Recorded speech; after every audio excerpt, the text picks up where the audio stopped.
Hey everybody, it's Brian, and welcome to the 55th Qt tutorial with C++ and GUI programming. Today we're going to be covering the QSqlQueryModel, and we're just going to make a GUI application and call it my QSqlQuery mod. Pretty horrendous application name, I know. I'm starting to run out of ideas. If you have any ideas for application names, just let me know. Maybe I'll start naming everything Bacon or something. And then we'll say QDialog. And next, finish. And we're going to have a very basic layout here because I'm pressed for time. We're going to throw a table view out there.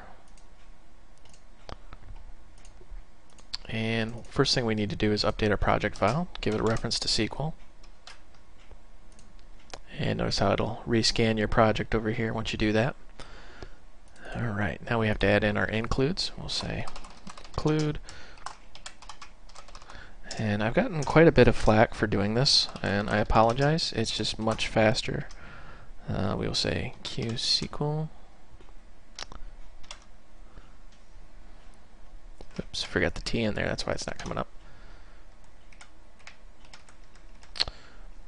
Of course, as soon as I say it's faster, it's not faster. That's just how life works. There we go. And include.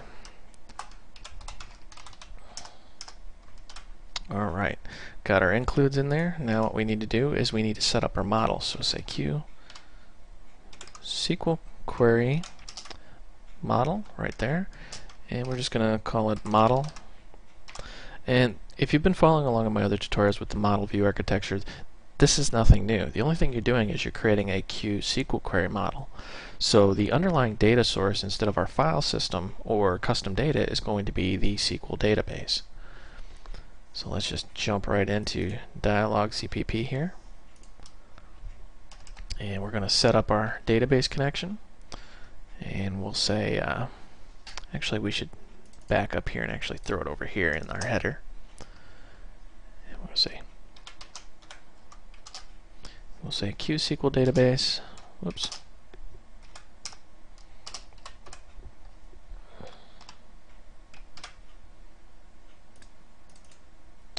And we'll just say, oops, db equals, sorry, QSQL database. And remember, we want to set up our driver, so we're going to just add the QODBC.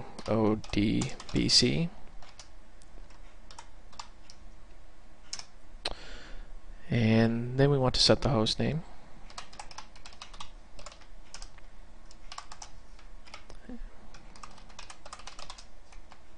Very important to do the double slashes, otherwise it'll see as an escape character.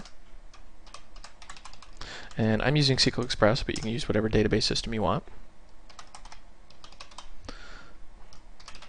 We're going to set the database name, and in previous tutorials I created a DSN, and let me show you that DSN super quickly here because we're pressed for time in some of these videos. There's my DSN32.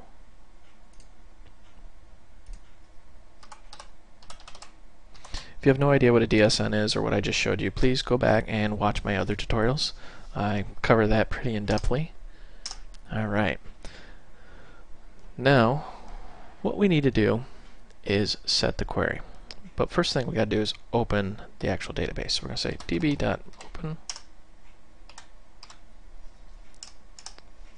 And we'll close our connection here. We'll say db.close. Somebody's probably going to mail me and yell at me and say, you can't close that during the deconstructor, but you know what? Let's just try it.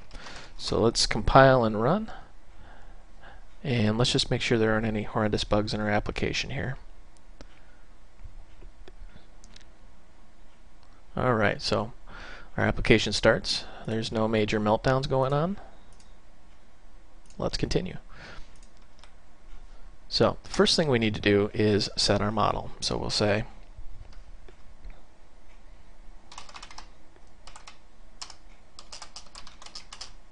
and we're going to say new QSqlQueryModel.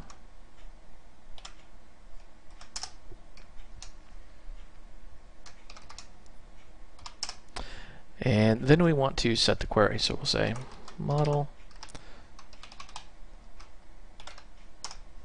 And we're just going to flip over to our SQL Express Management Studio, and I've got here's my SQL Server. I have a test database, and I have a table called people, and in there I just have some columns, ID, first name, last name, and we'll just go script table and select new query window, and you can execute that, and you can see this is the result it returns.